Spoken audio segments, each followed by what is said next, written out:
listening to Tuff Tiger Talk Flash Report. Right. I think it was your assistant at Alabama that said there's two types of coaches at Alabama. Those who have statues and those who don't. He said all the ones that don't have statues are different. He said, I think it was a times of three. He's like, the ones that do have statues are all the same. So it would seem that you made all the right decisions. Are there any things that you look back on, Coach, and said you wish you had done differently throughout your career? You ain't gonna like it when I say this, but I think sometimes you have to learn about yourself. And you might think things. When I left LSU, that was probably professionally the biggest mistake that I ever made. Not because we didn't have success in Miami, because I enjoyed coaching in Miami, but I found out in that experience that I like coaching in college better because you could develop players personally, academically, athletically, and all that a little more than in pro ball. Even though I love the status of coaching in pro football and the kind of guys you coached and you're coaching in the best league against the best players, I loved all that. So then I can't go back to LSU, go to Alabama, and no disrespect to Alabama. It's not Alabama versus LSU. It's just Jimmy Sexton stood on the balcony when I was getting ready to leave LSU and make a decision about whether I went to Miami or stayed at LSU. And he said, what do you want your legacy to be as a coach? Do you want to be Vince Lombardi or do you want to be Bear Bryant? And without hesitation, I said Bear Bryant. And he said, what are you doing going to Miami then? That's true. I don't know if I ever told that story, but that's the truth. We outside of Skip Bertman's office on the balcony. And I went anyway.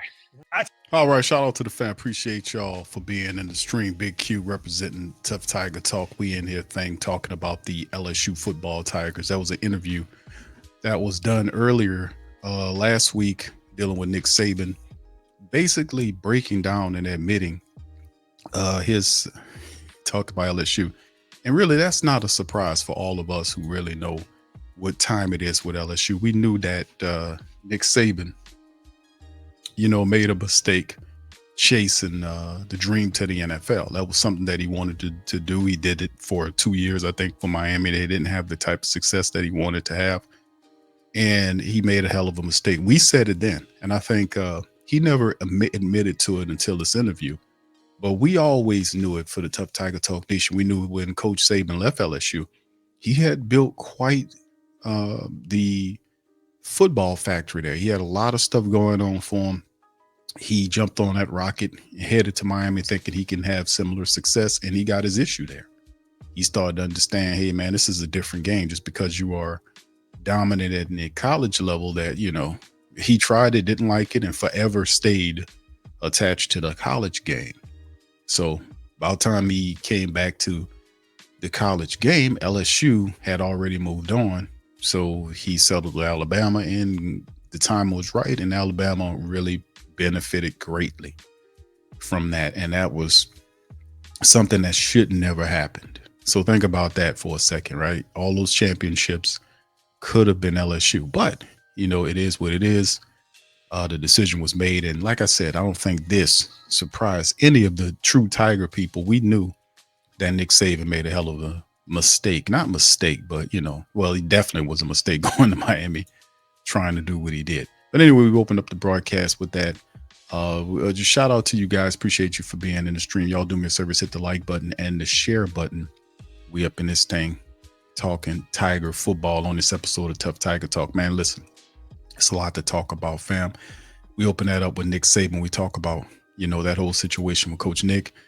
And speaking of now, we look at everything surrounding what we got going on just currently. The atmosphere here, 4 losses on the season for LSU is a real daunting situation. And the way it's been handled in terms of the offseason, where a promise was made in terms of Coach Kelly just getting relentless in the transfer portal, getting a lot of positions filled. Now, this was not the same energy last year's transfer portal situation. We went into the season, we had some issues, but I don't think this time around, it really, you could see that he had it on his mind. I think the disgust of how the season ended, even though they went on a winning streak toward the end of the season, it was just the fact that the 3-game losing streak toward the back end before we got to the winning losing all those games in the way they lost them.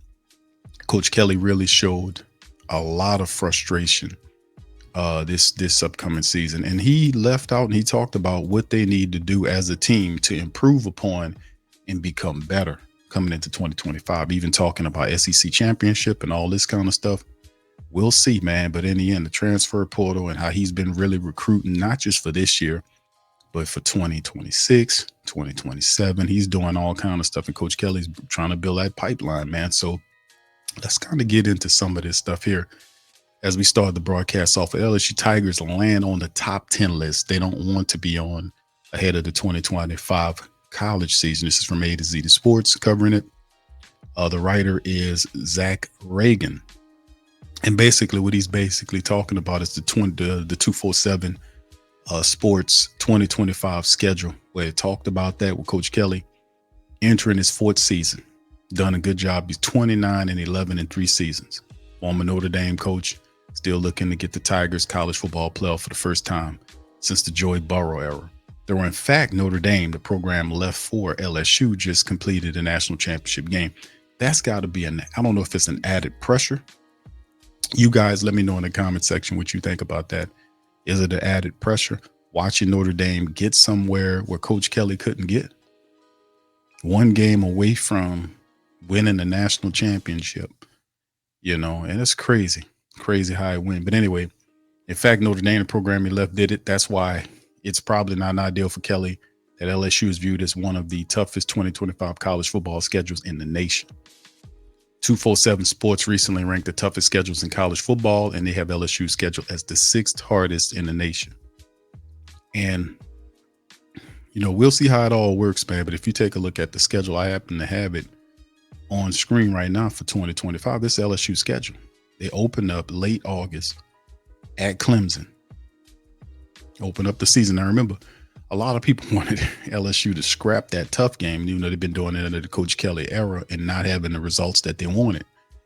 And I think this will be the year which that losing opened the year off with a loss would change. I think this time around, Coach Kelly will have these guys ready to play. And they ain't taking no shit. We talk about a lot of talent here. You talk about guys that'll be like Perkins. You're talking about Weeks and a few other guys that's coming back, Nussmeier, plus the transfer portal veterans. Then you talk about the guys that were recruiting class that's coming in. So it's 3 layered here for LSU and improvements to their staff. So it's on his mind to compete this year. But you open up against Clemson in Clemson. Then you have 3 home games, September the 6th, 13th, and 20th against La Tech, Florida, who got, maybe we can get some revenge on Florida, and then Southeastern Louisiana. So looking interesting there. And then September the 27th, they go on the road against Ole Miss and Lane Kiffin. That's going to be interesting. Then they come home for a homestand against South Carolina. South Carolina played LSU really tough. So we'll see what's going on with that. Then they go on the road against Vanderbilt. That's another team you can kind of look out for. It kind of depending on who they are. Vanderbilt has been showing some potential over the last several years. Not complete, but they have been a lot more competitive. Then they come back from the road game against Vanderbilt on October the 18th for a home game October the 25th against Texas A&M. That's going to be something. Then they'll have the little bye situation that happens between the November matchup. Then they'll come back against Alabama on the road. They take on Bama in Bama. Then they come home for 2 straight, November the 15th against Arkansas, who always plays LSU tough. And they have a game against Western Kentucky. And then they close out the season in Oklahoma against the Sooners, who a lot of people expecting the Oklahoma Sooners to be a lot more competitive the upcoming season. So really tough games, looking at teams like obviously Florida is a team that LSU has to look at. Ole Miss is going to be tough. South Carolina is going to be tough. Texas A&M is going to be tough. Alabama is always a tough one. Arkansas can at times scare you, but that should be a win. And Oklahoma is another team that people expecting to do better. So this is considered the 6th toughest schedule in the NFL according to 247 Sports. So, man, and the thing is, opening up against Clemson, who is the reigning ACC champions, on the road, going to Oxford, going to Tuscaloosa, going to Norman, home games against Florida, South Carolina, and Texas A&M. Could LSU go 10-2 and reach the college football playoff? Can they do that, family? Y'all let me know in the comment section. What do you guys think the schedule is going to be for LSU? But that is some of the stuff that they're saying right then and there. All right, let's pivot and move on to speaking of some of the recruiting and the thing that's going on and getting ready. LSU football releases official date for the 2025 spring game. That's good. Coach Kelly revealed the spring games offseason cruising along for the Tigers. Zach Nagy from LSU side of things. Shout out to Zach. Brian Kelly and LSU are inching closer toward the spring camp, with the program revealing the official date and location for this year's spring game. The 2025 showcase will take place April the 12th. Pencil it in, fam. Lock it in on your phones. April the 12th in Tiger Stadium. The LSU did not reveal the time of the game nor the official spring camp dates. The Tigers can practice up to 15 times during the window prior to the April the 12th spring game. After going 9-4 in 2024, there remains optimism in Baton Rouge heading into the 2025 season after reeling in double-digit newcomers via the transfer portal. As you can see, April the 12th, we'll be looking forward to that. Kelly and company signed the #1 transfer portal class in America with multiple immediate impact veteran players, college veterans, arriving for spring camp. LSU has 8 players ranked in the top 100 transfers, according to 24/7 Sports. Heading into Baton Rouge, this cycle is headlined by the #3 overall transfer, Patrick Peyton. And these are some of the top 100 signees. You see Florida State edge rusher Patrick Peyton. That's huge. Really big pickup for him to get that pressure off the edge to help out for LSU's defensive line. Wide receiver Nick Anderson, been getting reports about him coming along. Nick Anderson, really explosive, doing really solid things. And just a few of the things that we're talking about locally. Kentucky wide receiver Baron Brown, another receiver with good speed there, number 22. VTech cornerback Mansour Delaney, who has safety application if you want to use him there. 47, Florida edge rusher Jack Pyburn, who's 54. VTech inside offensive lineman Braylon Moore, a big guy. Northwestern offensive lineman Josh Thompson, and Florida cornerback Jakeem Jackson. LSU has brought in 16 newcomers to the point with 19 departures from the 2024 class. What has the offseason looked like for Coach Kelly and the program? Here's some of the offseason moves just to brief you guys about it, because a lot been going on, right? So let's kind of brief you on that. The departures, you can see them right there. Some of the ones, Ricky Collins, he's off to Syracuse. CJ Daniels, the wide receiver's going to Miami. The Hurricanes, Womack, the edge guys, the Ole Miss. Safety Jordan Allen's going to Houston. Shelton Sampson, the wide receivers, Louisiana Lafayette. Kylan Jackson went to TCU. Xavier Atkins went to Auburn. Jair Brown went to UCF. Bernard Causey, the cornerback, Georgia State. Nathan Dybert, the kicker, went to Eastern Michigan. Demyron Johnson is not announced yet. J.K. Johnson, the cornerback, is Oklahoma State. Kamorian Pimpton, the big tight end, he went to TCU. Jay Vier Suggs, the defensive tackle, went to Wisconsin. Sage Ryans really kind of surprised a lot of people. He transferred. He's with Ole Miss now. And then the A.J. Swan, the backup quarterback, is with App State. Now, Kimu Macanoli, the big defensive lineman, went to West Virginia, and Jalen Lee, the defensive lineman, joined the ULV running Rebels. So that's a few of them. Now, here's some of LSU holds the #1 transfer portal class with their elite level recruiting efforts paired with the ability to provide prospects with appropriate NIL packages. Who have the Tigers gained commitments from? These are 8 of the guys offensively. Tight end Bauer Sharp from Oklahoma is really productive. He'll help in the tight end room. We talked about Baron Brown from Kentucky. We got a quarterback backing up Nussmeier and Michael Van Buren from Mississippi State. Wide receiver Destin Hill from Florida State. Wide receiver Nick Anderson, we talked about him. We talked about Braylon Moore and Josh Thompson, a big offensive lineman, and Donovan Green, who will be more of the third tight end there with the group. Then the additions on defense, we talked about those guys. Jakeem Jackson, Jamari Butler, Jack Pyburn, Mansour Delaney, Sadir Mitchell, the big interior defensive tackle, big guy. We need a run stuffer like him to go along with Pyburn and Patrick Patton. So that's going to Peyton, would be big. And Tamarcus Cooley was the later on safety that they picked up, which is also pretty solid. Special teams have a punter as well, and Grant Chadwick from Middle Tennessee. So that is, you have these college veterans that they bring in from the transfer portal to go along with some of the guys that's remaining over the Nussmeyers, the Weeks, the others that remain, and plus the 2025 class. So LSU overall, it has a lot of really promise. It's just getting these guys to operate a certain amount of seriousness. That's what it really comes down to, right? So anyway, let's keep it moving along, man, and get into some of the recruiting news here and just talk about some of the stuff that LSU is doing today. LSU Wire's dropping this one here. Will Rosenblatt, 2027 quarterback Peyton Houston, is set to visit LSU for Junior Day. LSU will be getting a visit from the 2027's top quarterbacks, according to On3. Peyton Houston has the junior trip scheduled for LSU. Houston's a Louisiana product out Evangel Christian Academy in Cotton Valley, Louisiana. 4-star player, number 15th overall recruit in his class.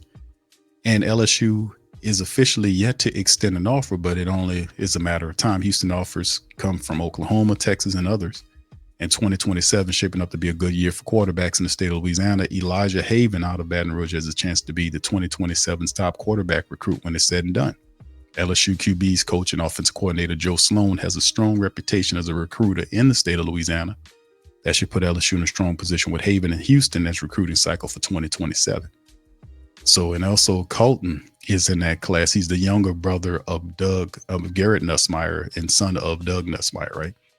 So that's some of the recruitment news. Is well, here's some more for the guys. Another Zach Nagy special. LSU football trending to land commitment from #1 tight end in America.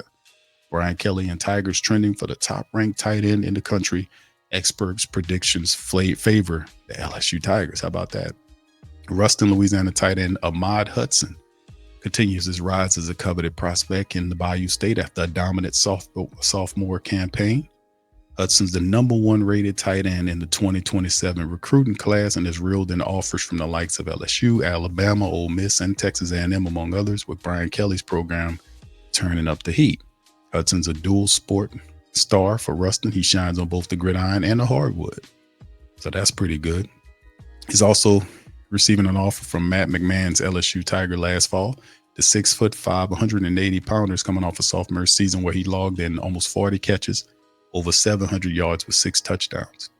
His recruiting is beginning to take off as LSU is separating themselves from the pack, according to Steve Whitfong from On3 Sports. On Tuesday morning, the recruit guru logged an expert prediction in favor of LSU winning out for Hudson's services, which is good, man. It's always good to get the hometown kids to come to LSU, man, and build a strong campaign. So that is very good. Source confirmed that LSU is on Sports Illustrated that Hudson will be back in Baton Rouge this weekend for the Tigers Junior Day. The visit will give the coveted 2027 star another opportunity to soak in the scenes of Death Valley. LSU's lined up an impressive visitor list with Hudson certainly a name to watch heading into the weekend.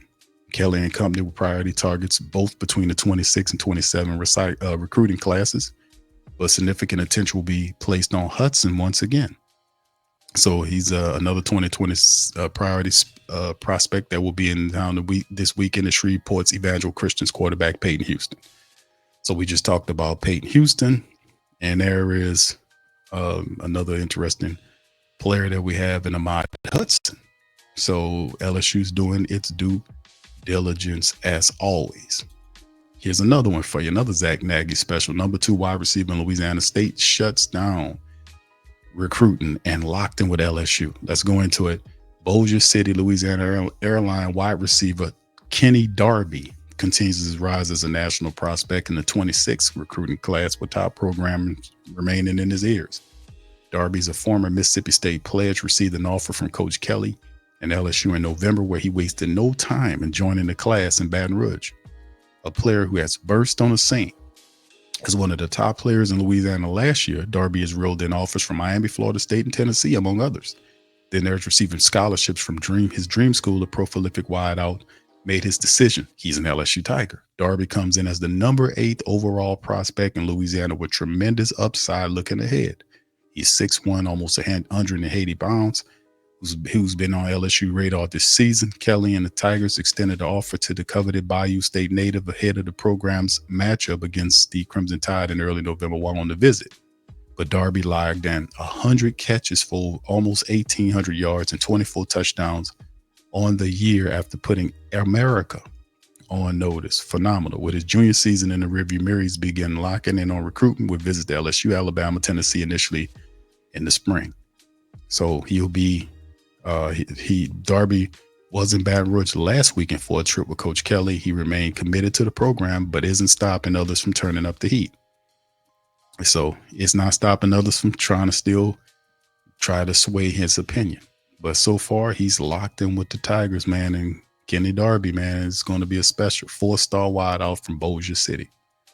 So he's down with the boot. So we'll see what happens with him and what was the word on that. So we'll see. As you can see, his mom and all that there.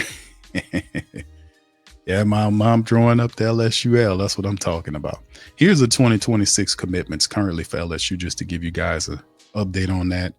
The commits: Richard Anderson, the number 2 defensive lineman in America, pledged to LSU in 2024. The program continued to keep a foot on the gas for his services, fresh off a monster junior campaign.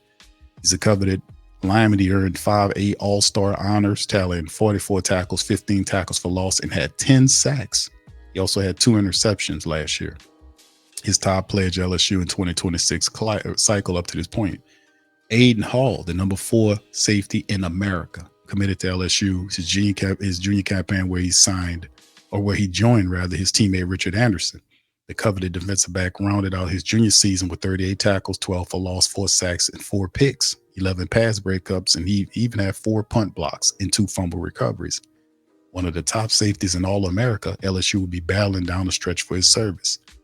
Jarelian McCoy, who's the number 8 defensive lineman in the country. He's a top 100 recruit, just wrapped up an impressive junior campaign. Is currently in Orlando alongside America's elite prospects for the Under Armour All-American game.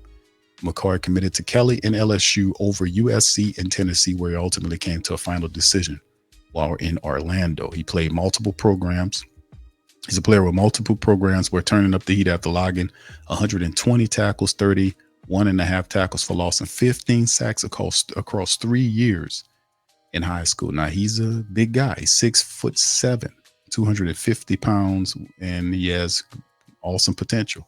Ja'Kai Anderson, a 4-star wide receiver, who was an elite wide receiver out of Louisiana, who recently earned 4 All-State honors.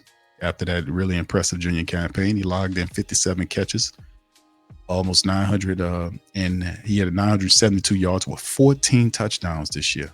A Swiss Army knife of all sorts, rushed for 151 yards and had 4 touchdowns off of 16 carries. Ja'Kai Anderson could be used as a kick returner too, in which he had 580 yards and 7 touchdowns on kick and punt returns in 2024. Anderson is a true do-it-all player. Jalen Chapman, who is a 3-star offensive lineman, three-star prospect out of New Orleans, pledged to the Tigers last summer with Alabama, USC, Georgia, and Tennessee. Currently stands at 6'3", 270 following his junior year from New Orleans from Warren Easton after gaining national attention following his sophomore campaign.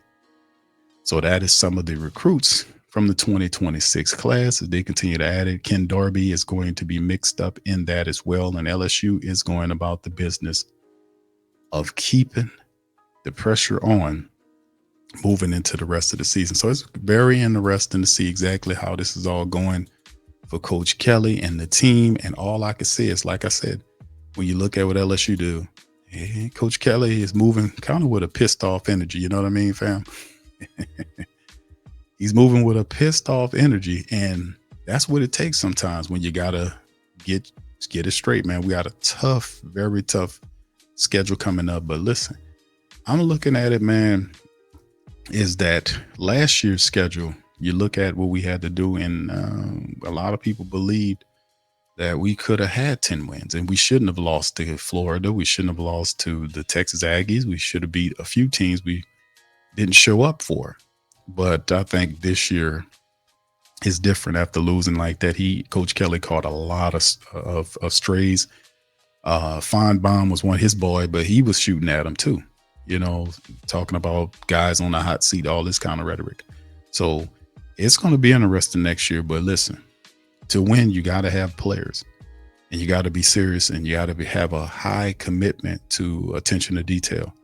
Him having this transfer portal lit the transfer portal up like this.